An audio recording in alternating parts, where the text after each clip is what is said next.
Hello అండి, welcome back to all. అందరు ఎలా ఉన్నారండి? నేను చాలా బాగున్నాను, మీరు కూడా బాగున్నాను కోరుకుంటున్నాను. నిజంగా లైఫ్ ఇంత అండి, ఒక్క సెకండ్, ఒక సెకండ్ అండి లైఫ్లో. పుట్టడం ఒక సెకండే, పోవడం ఒక సెకండే. అది ఎలా వెళ్తాము అనేది కూడా అసలు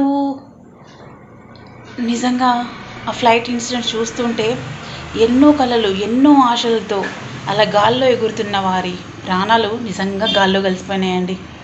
సో కొత్తగా పెళ్ళైన జంటలు, హనీమూన్కి వెళ్ళే జంటలు, పిల్లలు స్టేట్స్లో ఉంటే చూడడానికి వెళ్ళిన తల్లిదండ్రులు, సో తల్లిదండ్రులు ఉంటే పిల్లలు వెళ్ళే ప్రాసెస్లో వాళ్ళు, ఒక నవవధువు, అబ్బాయి వెళ్ళి అక్కడ ఉంటే అమ్మాయి వెళ్తుందంట. సో అలా నిజంగా ఆ క్షణం అలా అవుతుందని అసలు ఎవరైనా ఊహిస్తారా అండి? అలా నిజంగా చావు అనేది ఎంత అసలు ఎట్లా అనిపిస్తుందని నాకు, ఈ క్షణం ఇవాళ ఇది గడిచిందా, నెక్స్ట్ క్షణం ఏం జరుగుతుంది అనేది ఆలోచనలో పడిపోయానండి నేనైతే. మీరు ఎంతమంది ఎలా పడిపోయారో కానీ. ఇంకొక విషయం, మెడికో డాక్టర్స్, సో ఫ్లైట్ ఎక్కడ ఎగిరింది, వాళ్ళు ఎక్కడ ఉన్నారు, పాపం ప్లేట్లో కంచంలో అన్నం పెట్టుకొని తింటున్నారంట. అసలు ఒక్క ముద్దైన వాళ్ళ లోపలికి వెళ్ళిందా అండి? ప్రాణం పోవడం అంటే ఒక్క సెకండ్లో ఎలా వెళ్తుంది మన ప్రాణం అనేది కూడా మనకు తెలియదండి. ఇంతోటి దానికి గొడవలు, తన్నులు, తిట్లు, నిజంగా చాలా బాధేసిందండి. మెడికో డాక్టర్స్ అండి, వాళ్ళు డాక్టర్స్ అయ్యి పెద్ద పెద్ద పదవుల్లో ఉండి 10 మంది ప్రాణాలు కాపాడే పిల్లలు ఒక ఫ్లైట్ ఇన్సిడెంట్లో చనిపోతారని వాళ్ళు అనుకున్నారా? ఆ క్షణం అనుకున్నారా?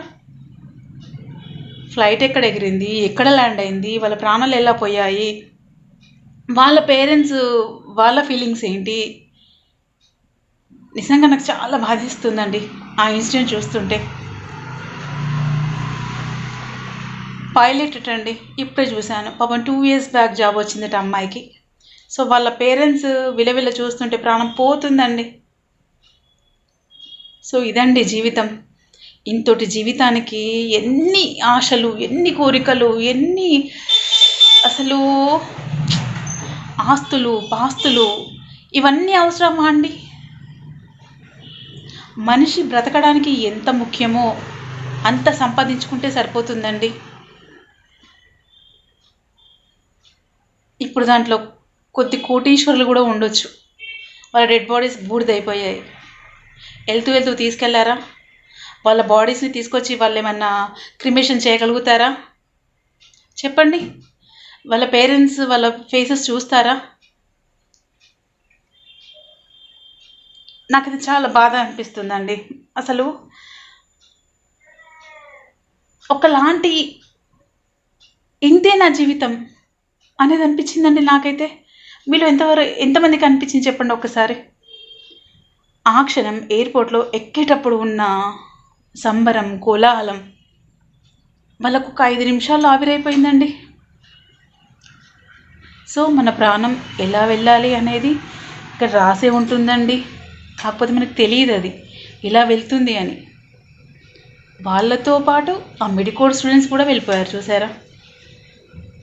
లెక్కేసుకుంటే 246 మంది ఫ్లైట్లో ఉంటే 26 46 మెడికో స్టూడెంట్స్ ఉన్నారంట.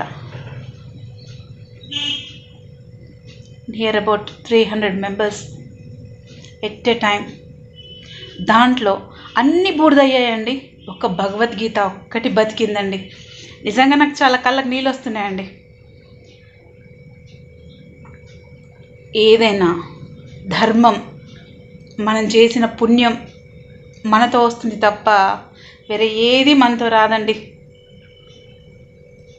సో అందులో కూడా ఒక అబ్బాయి లేచి నడుచుకుంటూ వచ్చాడంట. ఆయన మృత్యుంజయుడు. ఏదైనా మన మృత్యువుని ఆపలేదండి ఎక్కడ ఉన్నా. చూసారా? మెడికో స్టూడెంట్స్ అయితే నాకైతే అన్యాయం అనిపిస్తుందండి. ఆ రోడ్డు పైన ప్రయాణిస్తున్న వాళ్ళు ఇంకెంతమందో ఆ ఫ్లైట్ కుప్పకూలినప్పుడు. సో చావు అనేది వస్తుంది కంపల్సరీ, కానీ ఎలా వస్తుంది అనేది వి కాంట్ ఎక్స్పెక్ట్.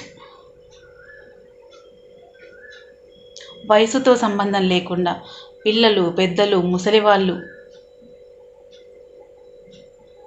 గుజరాత్ మాజీ సీఎం కూడా ఉన్నారంట అందులో.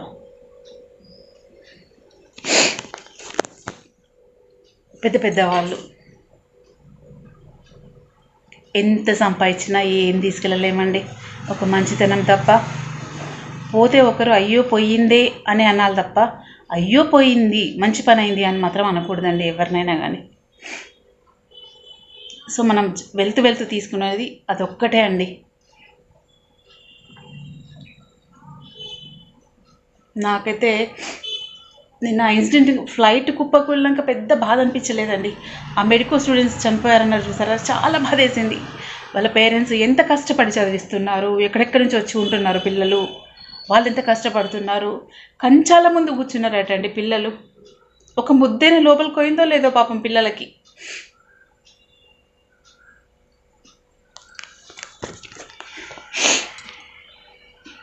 సో జీవితం చాలా చిన్నదండి. వీలైనంత వరకు హ్యాపీగా ఉండి ఎదుటి వాళ్ళని హ్యాపీగా ఉంచేలా ప్రయత్నం చేయాలి తప్ప మనమే హ్యాపీగా ఉండి మొత్తం మన దగ్గరే ఉండాలి అనే మాత్రం ఆ స్వార్థాన్ని వదిలిపెట్టుకోవాలండి. ఇది కలికాలం అండి, కలియుగం.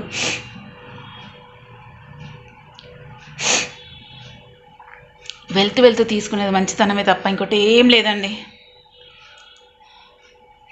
కలిపురుషుడు విజృంభిస్తున్నట్టున్నాడండి. ఎందుకంటే ఇది నాట్ జోక్ అండి. ఇంత పెద్ద ఫ్లైట్ యాక్సిడెంట్ నేను ఇంతవరకు వినలేదండి. అందులో మన వాళ్ళు ఎంత ఉన్నారో ఇంకా చాలా బాధాకరం. సో మీకు ఎలా అనిపించింది? మన జీవితం కళ్ళు తెరిస్తే జననం, కళ్ళు మూస్తే మరణం. ఇంతోటి ఈ మధ్యదానికి ఎందుకో ఈ జగడం. నాకు చాలా బాధేస్తుందండి, మాట్లాడలేకపోతున్నాను కూడా. అందులో ఇంకా మన పిల్లలు లేకుంటేనే ఇంత బాధ ఉంది. పిల్లలున్న తల్లిదండ్రుల బాధ ఇక వర్ణనాతీతం అండి. ఎందుకంటే బయటకు వెళ్ళి పిల్లలు ఎక్కడ ఏం చేయలేదు, కూర్చున్న ప్లేస్లో చనిపోయారు చూసారా. నాకు చాలా బాధ వేసింది ఈ విషయం అయితే. సో ఇదండి ఇవాళ వీడియో. సో ఏదైనా మనం చేసుకున్న పాపపుణ్యాల ఫలితమే తప్ప ఏది లేదండి, చావైనా మరణమైనా కానీ.